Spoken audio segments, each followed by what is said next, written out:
Hey, what's up everybody? Welcome back. Brandon again. And by everybody, I mean everyone out there in internet land who is sitting down on the toilet right now to drop a nice deuce. Maybe you're sitting down to have a nice meal, in which case I probably just ruined it talking about deuces, or those out there who are watching my videos while doing cardio.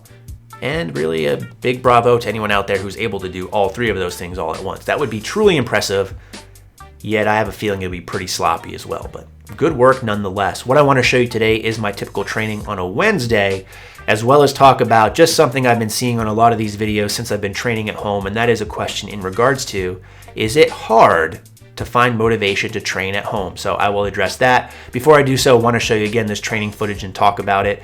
I would show you the drive to the gym like many other people are doing these days, but unfortunately, I just have to walk down the stairs, or fortunately I should say, and I'll get to that and the later talking points. But this particular training day, Wednesday, is based around sets of 8 on the working sets.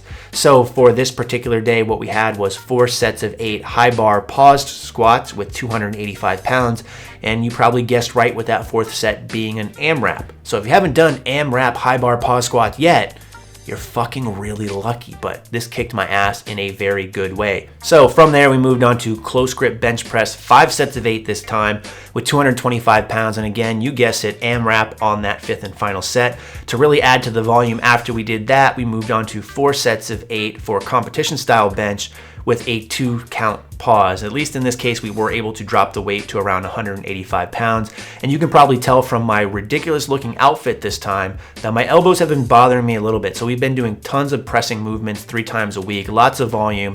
My tender little elbows are starting to hurt a little, and I really blame that on the fact that I have no mass on my arms, and things are just getting a little bit achy. So I thought I'd kind of pull a MacGyver here, use my Reband knee sleeves that are great, just haven't had a lot of use for them, and use them almost as just elbow sleeves instead, and they actually worked out fairly well. So that really wrapped up the main working sets of 8 there. We then moved on to assistance work, which was just done for a 3x10. So that included some skull crushers, some pull-ups, as well as some kettlebell swings using these Ironmaster adjustable kettlebells that I was sent the other day. So that was the training overall. Felt pretty good. Although I have some aches and pains here just from the volume, I will say that doing everything so frequently has really made the motion and the movements a lot smoother, in my opinion.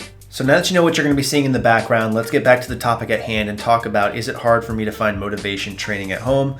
And the simple answer is no, not at all. I find it very easy to find motivation to train at home. But I must say that with most things in training and in life, it really does come down to personal preference and the individual at hand.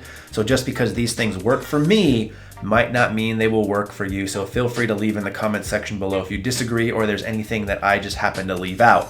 Now, for me, the first thing I want to talk about is the type of equipment that's in my home gym versus a commercial gym. So one of the things that I really wanted to do when setting this up was make sure that I have everything that I need to get in what I consider a good workout. Now, if you watch my training videos from when I was in the gym, you know that for the most part, I don't require a ton of equipment. I need a power rack, I need a bench, and I need some weights. Really, that's it. I really focus on the big 3 main compounds, and as long as I have those things, I can pretty much do any kind of training that would make me happy. Now, obviously, if the case were where I needed a leg press or a cable crossover machine or even a BOSU ball, then yes, that might be a little bit demotivating to have to go in the basement and do a workout or training session where I don't have the equipment that I need in order to get what I consider to be good training in. So that is one of the reasons why I was very calculated in the equipment that I bought. I made sure that I at least bought everything that I need, or if I need to add stuff to it, it'd be very simple to do so, as you guys saw in the last video with just adding some homemade deadlift blocks into the equation. Now, another thing that I took into consideration was the quality of equipment that I went with.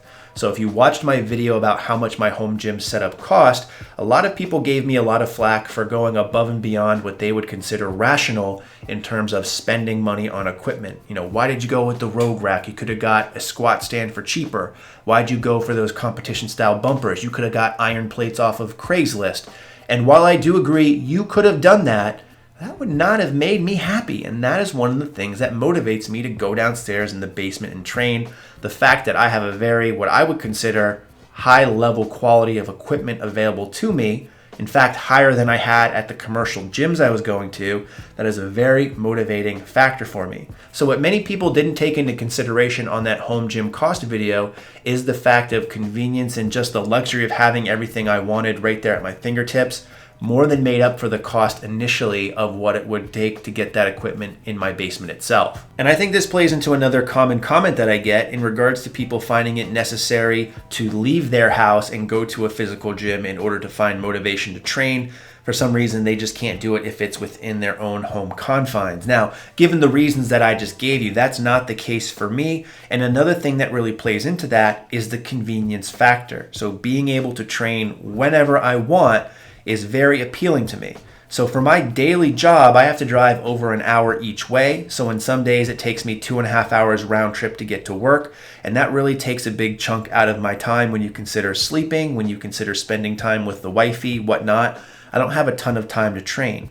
And even though my local gym is only about a 15-minute drive away, that 30 minutes of travel time does play a big role. In the past, I used to train before work. However, that was before I had to drive so far away each day. These days, in order to train and make it to work on time, the gym just doesn't open early enough. So being able to get up and go downstairs and squat, deadlift, or bench whenever I want is very appealing to me overall. So I no longer have to worry about the holidays and which ones the gym are closed on. I don't have to worry about what time it opens, what time it closes. I can train whenever I want.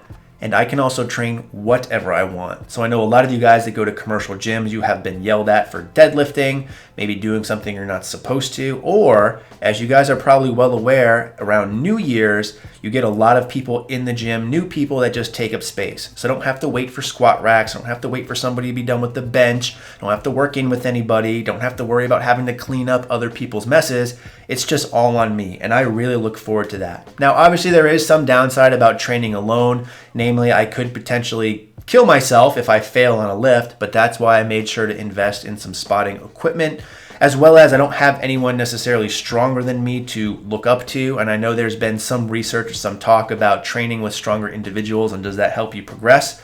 I've never really had that problem anyways because most of the people in my gym don't really train the way that I do or train for what I do, which is powerlifting. So again, that really hasn't been an issue for me. Again, taking into consideration individual preference here. Another nice thing is the fact that I don't have anyone necessarily asking me a bunch of questions, which, to be honest, I don't really mind too much as is. If I'm in the gym, in a commercial gym, and someone has a question and I'm between sets, I have no problem talking to those people or helping them out where I can.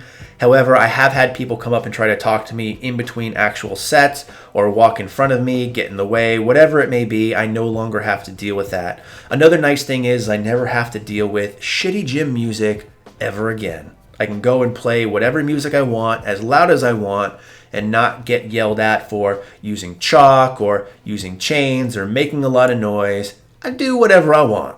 And although a downside might be there won't be any young children to impress or admire my lifts, let's be honest with each other and let's just say that that never really happened too much to begin with anyways.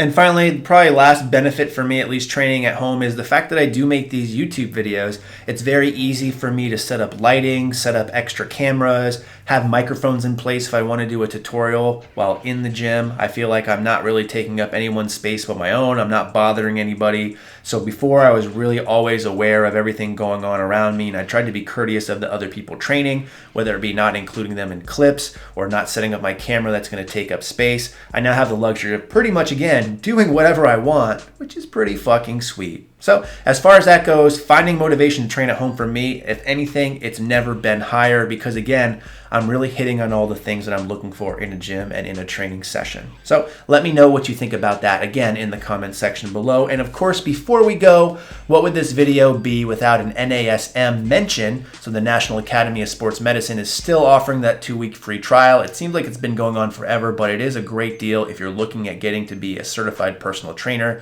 You'll always find that linked in the description box below when I need a little bit more of that sponsorship money to buy said things for this gym you're looking at. So as always, thanks for watching. In the meantime, stay big.